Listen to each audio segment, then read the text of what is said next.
هنرمند نجیبه فیض سږکال په روژه کې اعتکاف ته کیني. نامتو پښتنه هنرمند نجیبه فیض وایي چې هغه د راتلونکو 10 ورځو لپاره اعتکاف ته کیني.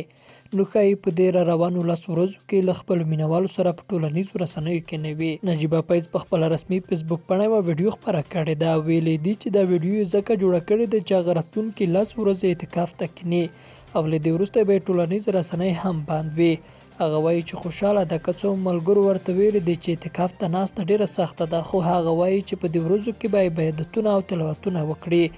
نجیبه فیض وایي چې دا یې د ژوند لومړنۍ تجربه ده او دا به یې د ژوند تر ټولو ښې شېبې وي.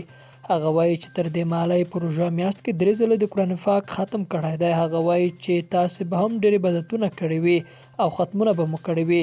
نجیبه فیض همداراز وایي چې د هغه په ټولو ټولنیزو رسنیو اکاونټونو کې نور کسان هم اطمینان دي ځکه هغه د ټولو اکاونټونو لپاره ټیمونه لري.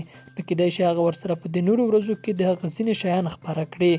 خو نجیبه فیض وایي چې زه به له تاسو سره د اختر په ورځ مخ کېږم. نجیبه فیض همداراز په خپل پوسټ کې دا هم ویلي چې ټول به په ګډه دعا وکړو چې خدای پاک له ګران افغانستان نه د غم وهلې جګړه ټوله او یوه سوله او خوشحالۍ راولي.